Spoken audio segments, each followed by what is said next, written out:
ഇന്ന് തന്നെ ഡൗൺലോഡ് ചെയ്യൂ. കാണൂ നിങ്ങളുടെ ഫേവറേറ്റ് ഷോസ്.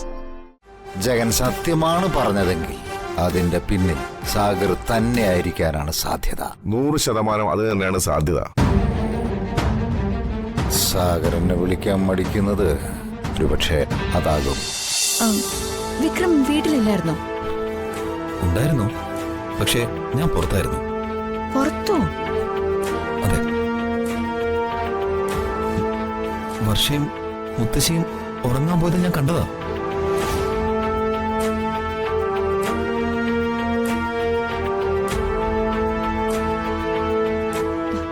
എനിക്ക് UK എന്നൊരു കോൾ വന്നായിരുന്നു. റേഞ്ച് കുറവായതുകൊണ്ട് ഞാനൊന്ന് പുറത്തേക്ക് ഇറങ്ങി. പിന്നെ എനിക്കറിയില്ല. അറിയില്ലേ? ഇല്ല. ഞാൻ തിരിച്ചു വന്നപ്പോ ബോധം പറ്റി കിടക്കുന്ന വർഷയും രക്തത്തെ കുളിച്ച് കിടക്കുന്ന മുത്തശ്ശിയാ കണ്ടത്. പിന്നെ എന്താ അപ്പൊ ഞങ്ങളെ വിളിക്കാത്തെ? ആ സമയത്ത് ജീവൻ രക്ഷിക്കാൻ നോക്കൂ, അതോ നിങ്ങളൊക്കെ വിളിക്കാൻ നോക്കൂ?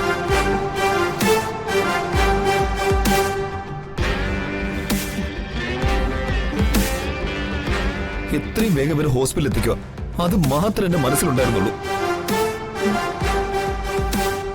അതെ, വിക്രം പറഞ്ഞ ഈ കഥ മുഴുവൻ വിശ്വസിക്കാൻ എനിക്ക് കുറച്ച് പ്രയാസമുണ്ട്. വിശ്വസിക്കണം എനിക്ക് നിർബന്ധവുമില്ല.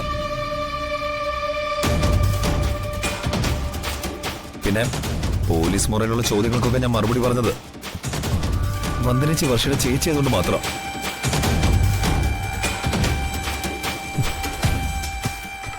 പാവം മുത്തശ്ശി. മുത്തശ്ശിക്ക് എന്തൊക്കെ എന്നോട് പറയണമെന്നുണ്ട്.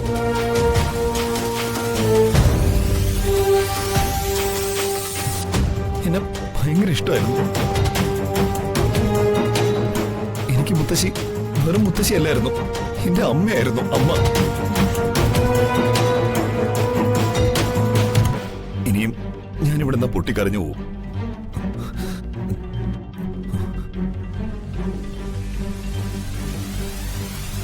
ഈശ്വര, മുത്തശ്ശി പെട്ടെന്ന് സുഖപ്പെടുത്തണേ.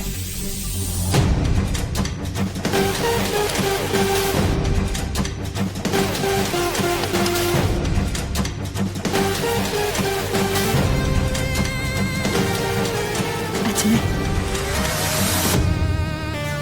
എന്താ അച്ഛമ്മേ? സത്യത്തിൽ എന്താ നടന്നത്?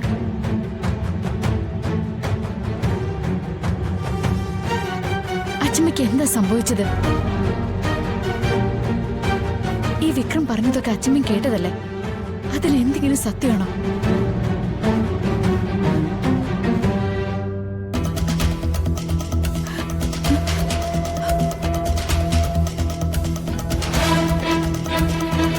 പറ അച്ഛമ്മേ. അച്ഛമ്മേ, എന്തെങ്കിലും ഒന്ന് പറ.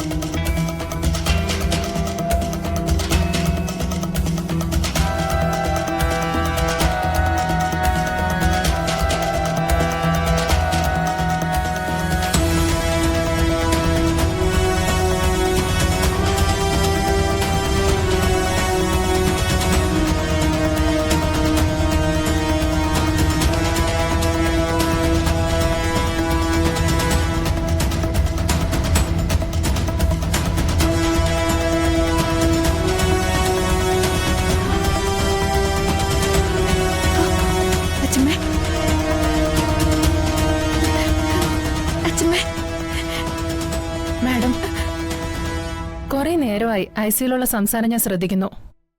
പേഷ്യന്റിനെ ഡിസ്റ്റർബ് ചെയ്യാതെ നിങ്ങൾ പുറത്തോട്ടൊന്ന് പോണം പ്ലീസ്.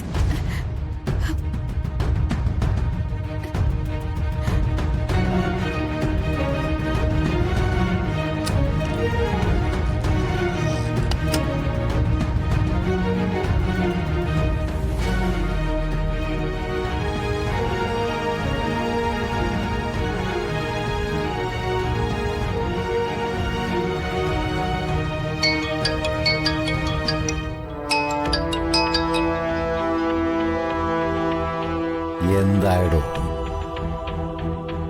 ആ, ഒന്നും അറിയില്ലെന്നങ്ങ് പറഞ്ഞാൽ മതിയല്ലോ. ആ, എടോ, എനിക്ക് വിനയാകുന്ന ഒരു ഏർപ്പാട് അവിടെ തലവെക്കുമ്പോ അതിന്റെ വിശദാംശങ്ങളൊക്കെ എന്നൊന്ന് അറിയിക്കണ്ടേ? അതിനൊക്കെയാ മുടങ്ങാതെ മാസപ്പടി തരുന്നത്. ആ, ശരി ശരി, വിളിച്ചറിയിച്ചാ മതി. എന്താ സാർ അർജന്റായിട്ട് കാണണമെന്ന് പറഞ്ഞത്? ആ സാഗരി അടുത്ത കാലത്ത് എങ്ങനെ തന്നെ വിളിച്ചായിരുന്നോ? ഇല്ല, ഞാൻ അങ്ങോട്ട് വിളിച്ചാൽ ഫോൺ എടുക്കാറുമില്ല. ആ അറാമ്പറപ്പ് തന്നെ അയാൾ എന്നോടും കാണിക്കുന്നത്. സാറിന് നേരിട്ട് ഇടപെടാൻ പറ്റാത്ത കാര്യങ്ങൾ അയാൾ നടത്തിക്കൊള്ളാന്ന് വാക്ക് തന്നിട്ടുണ്ടല്ലോ. അങ്ങനെയുള്ള ആൾ കമ്മ്യൂണിക്കേഷൻ ഗ്യാപ്പ് ഉണ്ടാക്കുന്നത് എന്തിനാണ്? ഇവിടെ അത് തന്നെയാണ് എനിക്കും മനസ്സിലാകാത്തത്. പുതിയ ACP രാജീവ് മേനന്റെ മരണത്തെക്കുറിച്ച് അന്വേഷണം തുടങ്ങി. തലനാരിഴ കീറി പോസ്റ്റ്മോർട്ടം ചെയ്യുന്ന ഇനമാ. അതെ സാറേ, ഏതോ കാശുള്ള വീട്ടിലാണെന്നാ തോന്നുന്നത്. രാഷ്ട്രീയക്കാരോടൊക്കെ ഒരുതരം പുച്ഛവാ. എടോ, എനിക്കൊരു സംശയം. ദിയമോളെ കൊല്ലാൻ ആരോ കൊട്ടേഷൻകാരെ അയച്ചു എന്ന് ജഗൻ പറഞ്ഞു. ലോറി കയറ്റി കൊല്ലാനായിരുന്നു പ്ലാൻ. ജഗൻ ഏതായാലും കള്ളം പറയില്ല. ജഗൻ സത്യമാണ് പറഞ്ഞതെങ്കിൽ അതിന്റെ പിന്നിൽ സാഗർ തന്നെ ആയിരിക്കാനാണ് സാധ്യത. 100% അത് തന്നെയാണ് സാധ്യത. സാഗറിനെ വിളിക്കാൻ മടിക്കുന്നത് ഒരുപക്ഷെ അതാകും. ഞാൻ സാഗറിനെ തേടി അങ്ങോട്ട് പോകുന്ന വഴിക്കാണ് എനിക്ക് ആക്സിഡന്റ് ഉണ്ടായത്. അതുകൊണ്ട് എനിക്ക് സാഗറിനെ കാണാനും പറ്റില്ല. ഞാനൊന്ന് അന്വേഷിക്കാം സാറേ. അതൊക്കെ അവിടെ നിൽക്കട്ടെ. പുതിയ ACPക്ക് തെളിവ് വല്ലതും കിട്ടിയോടോ? ഇല്ലാത്ത തെളിവുണ്ടാക്കി കിടക്കുന്ന ഇനമാ സാറേ, സൂക്ഷിക്കണം.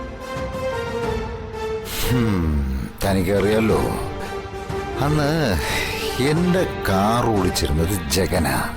ഒരുപക്ഷെ പോലീസ് ജഗനെ അറസ്റ്റ് ചെയ്യാൻ വന്ന ജഗന് പകരം നമുക്കൊരാളിനെ കൊടുക്കണ്ടേ?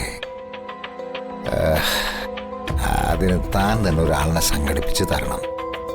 പിന്നെ ആള് വിശ്വസ്തനുമായിരിക്കണം. അങ്ങനെ ഒരാളെ കണ്ടുപിടിക്കാം. ഒരുപക്ഷെ കുറെ കാലം ജയിലിൽ കഴിയേണ്ടി വരുന്ന കേസല്ലേ? വലിയൊരു എമൗണ്ട് കൊടുക്കേണ്ടി വരും.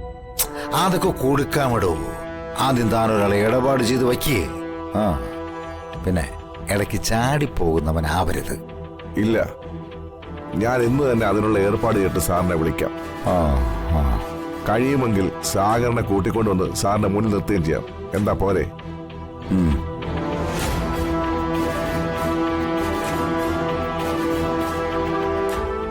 മാനത്തെ കൊട്ടാരം